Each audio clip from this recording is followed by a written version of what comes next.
90-Day Fiancé. After undergoing another surgery, David Toborowsky responds to trolls.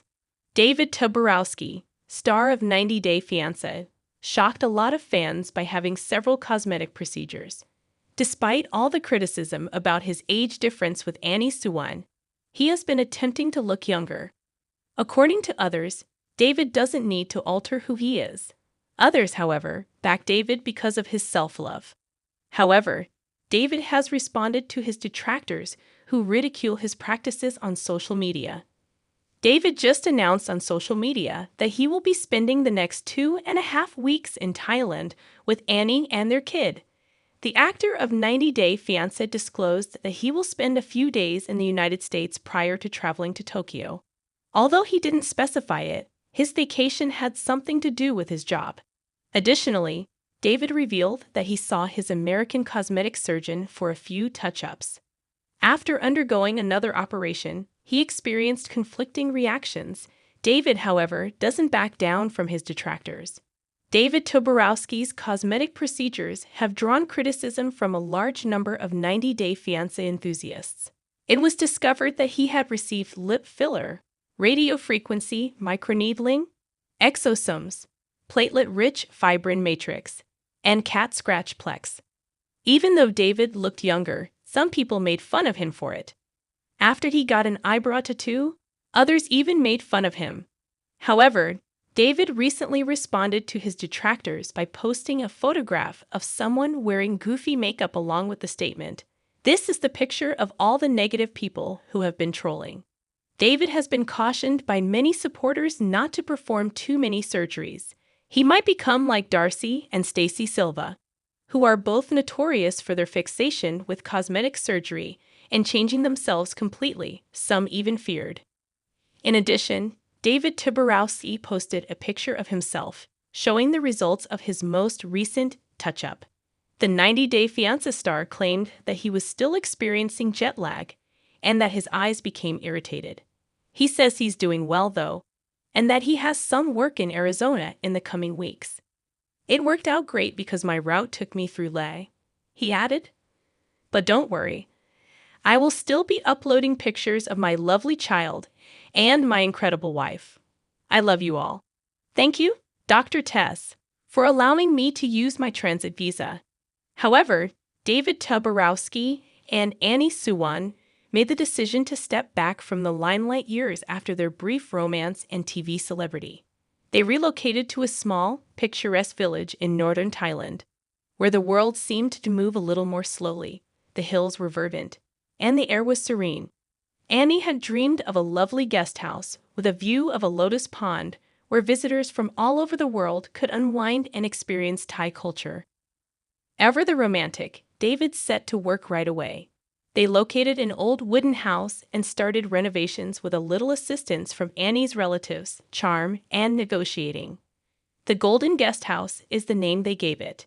It evolved beyond only a place to stay. Under the light of lanterns, Annie taught cookery classes every evening while David narrated amusing tales from their days on reality TV. Visitors learned, laughed, and occasionally even broke down in tears, usually after consuming too much hot papaya salad. However, a storm passed over the area one night during the rainy season. The power went off when the guest house's roof started to leak. Despite the guests' anxiety, David and Annie performed Thai lullabies, served hot tea, and lit candles. Everyone slept soundly that night because of the couple's generosity. Their guest house became well known. YouTubers videotaped, travel bloggers raved, and soon the Golden Guest House gained notoriety for its elegance but for its love. David and Annie discovered a new type of spotlight, one that gleamed subtly through the window of a house they created together. With passion, humor, and a ton of curry, despite being far from the cameras of 90-Day Fiancé. But the tension in the apartment was as heavy as the heat of the desert on this sultry evening in Scottsdale, Arizona. For months, Annie had discreetly seen David revert to his old behaviors, including drinking late at night, making bogus promises, and slurring his words when apologizing. Annie crossed her arms and said firmly, "David, we need to talk." Her eyes were both worried and irritated.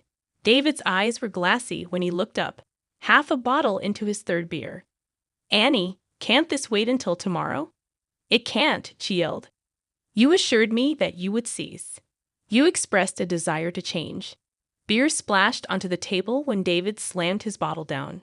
I'm making an effort. Why are you unable to just comprehend that? David, that's not trying. That is drowning. David felt something break. Anger and defensiveness swelled in his voice. You believe you're flawless. When you married me, you were aware of who I was. Don't act like this is a surprise. Annie's expression stiffened. I thought you wanted to improve, but I knew who you were. For us. David knocked over his chair and stood up suddenly. Perhaps you are the issue. Constantly bugging, constantly condemning. Stop. Annie's voice broke as she suppressed her tears. The man I married is not you. You're changing into a different person. There was silence in the room. David stood motionless, panting, the force of his words striking him suddenly. The haze of his rage and intoxication was broken by the anguish in Annie's eyes. She retreated when he reached for her hand. I believe you require assistance, she muttered. And until you have it, I require room. With the door clicking behind her, David watched as Sarah gently picked up her keys and walked out of the apartment. No argument could overpower the ensuing stillness. But Ashley perched on the side of her bed and browsed social media, where her feed was dominated by the happy photos of her father David and his fiancée Annie. Fans of 90 Day Fiancé had taken to the engagement post in droves. Ashley was the only one who wasn't excited. Not because she didn't like Annie. Annie truly seemed to care about her father and was nice and compassionate.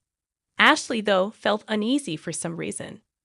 Perhaps it was the abruptness of everything.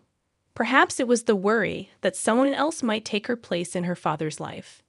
David saw his daughter's transformation. Ashley avoided him despite his attempts to connect with her by inviting her to dinner and organizing small surprises. She would respond with brief texts, missed calls, and the odd fake grin. Annie suggested that they meet at a nearby Thai restaurant one evening, and David accepted. Annie was sitting by herself, anxiously fiddling with her bracelet when Ashley entered.